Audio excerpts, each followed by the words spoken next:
For many centuries, North America was home to numerous Indian tribes. These tribes had their own unique cultures, beliefs, and customs. They roamed the dry lands of the Wild West. You might have heard of the Apaches, as they are often featured in movies. However, among the many tribes, there was a particularly powerful and large Native American nation called the Comanches. The Comanche were feared for their cruelty, annihilation, and their assaults on men, women, and children, often taking the scalps of their enemies as trophies. Join us today as we uncover the brutal realities of Comanche raids, the origins, and how they treated their unlucky captives. Our story begins in the Rocky Mountains near Nevada and Utah, in an area known at the time as the Great Basin region. Surprisingly, this is where the Comanche tribe originated. The exact origins of their iconic name are still debated among historians, but it is believed to have come from neighboring tribes.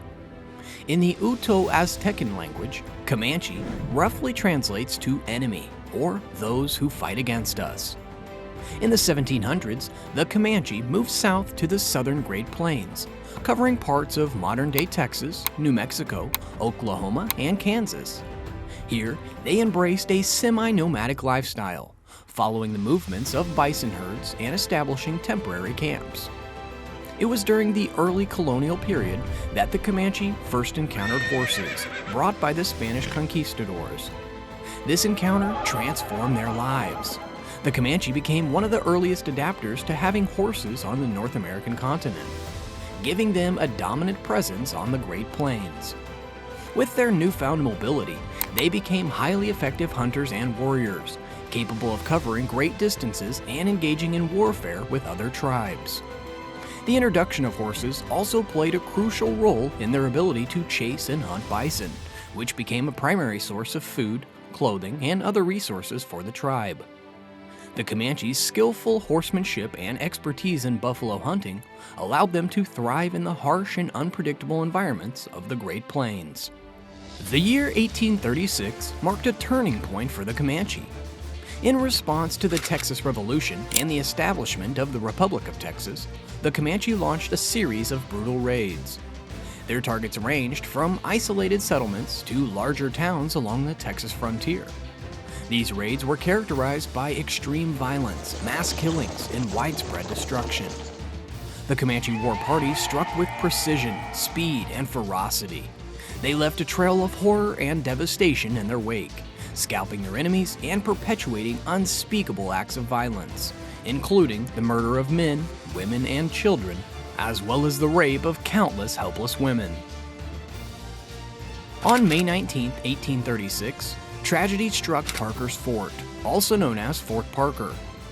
A large group of Comanche warriors, led by Chief Peta Nocana and under the command of Buffalo Hump, launched a surprise assault on the settlement with an estimated force of around 600 warriors. The Comanche descended upon Parker's Fort, catching the inhabitants completely off guard. The settlers, including men, women, and children, faced a relentless and brutal attack. The Comanche warriors overwhelmed the defenders, breaching the fort's defenses and engaging in close-quarters combat. The scenes that unfolded during the assault were marked by unimaginable cruelty and inhumane brutality. Tragically, several settlers, including members of the Parker family who had constructed the fort, lost their lives in the initial assault. The devastating event that unfolded on that fateful day became etched in history as the Fort Parker Massacre, a haunting reminder of the horrors inflicted upon innocent people caught in the midst of conflict. But the relentless violence did not stop there. The Comanche warriors continued to wreak havoc in various regions, including Texas, Kansas, Oklahoma, and Colorado. In one instance, in the year 1840, a tense negotiation known as the Council House Fight took place between the Comanche and the Texans. The purpose of the negotiation was to discuss the release of European captives held by the Comanche. However, the negotiations quickly escalated into a heated dispute. The Texans were focused on securing the release of their fellow captives, but showed no willingness to release any of the Comanche prisoners they held. They viewed the Comanche captives as criminals who should face justice for their perceived wrongdoings. With the Texans vastly outnumbering the Comanche delegation, tensions reached a breaking point.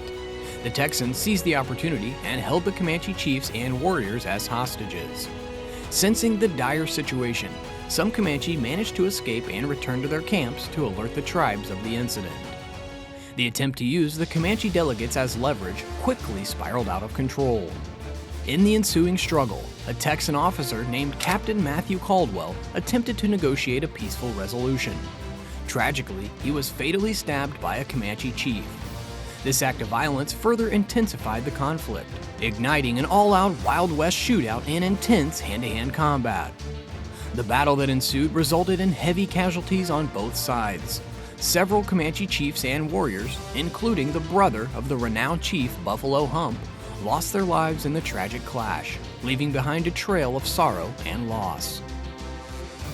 Taking captives was all too common for the Comanche, serving as a resource to replace lost tribe members and contribute to their growth and sustainability. The treatment of captives varied based on the perceived value to the tribe. Captive children, for instance, could be adopted and integrated into Comanche society. They were given new names, raised by Comanche families, and treated as equal members. These children grew up learning the Comanche language, customs, and way of life. They became skilled hunters, warriors, and contributors to the tribe. However, not all captive children experienced such treatment. It all depended on the circumstances under which they were captured. For some, the other side of reality awaited them: forced labor, physical abuse, and other forms of mistreatment. Captive women faced a similar fate to that of the children. They could be integrated into the tribe through marriage to Comanche men. Take the case of Cynthia Ann Parker, who was captured during the Fort Parker Massacre. She fully assimilated into the tribe, adopting their language, culture, and customs. Cynthia Ann, known as Nadua among the Comanche, married Peta Nokana, a prominent warrior and leader. Their union produced 3 children, including a son named Kawana Parker. However, the treatment of captive women was not uniform. Many suffered physical abuse, sexual violence, and forced labor at the hands of their captors. Their experiences were far from easy, and their stories serve as a haunting reminder of the hardships endured during that time. As for the fate of male captives, it was often less favorable. The Comanche viewed them as threats and found it challenging to integrate them into the tribe. Only those who proved their worth had a chance at acceptance, while most faced harsh treatment and were forced to perform menial tasks, enduring difficult conditions and constant surveillance. It's important to note that the Comanche also engaged in forms of slavery. If prisoners did not cooperate or cause trouble, they could be traded to other Native American tribes for food, horses, or other resources. The concept of captivity and slavery among the Comanche was complex, influenced by the dynamics of power, survival, and cultural norms. As time passed, the Comanche faced their own challenges that shaped their destiny. Westward expansion and conflicts with the U.S. government took a toll on their traditional way of life. Settlers encroached further into Comanche territory, leading to clashes and erosion of their cultural identity. The U.S. government implemented policies aiming at assimilating Native American tribes, including the Comanche. Reservations were established, and tribes were forcibly relocated.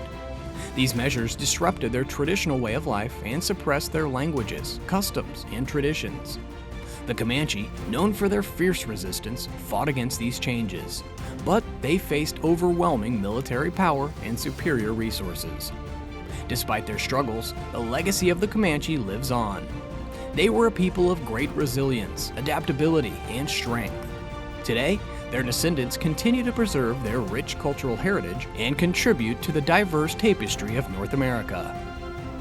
We hope you enjoyed today's video. This is Proper History, and we'll see you in the next one.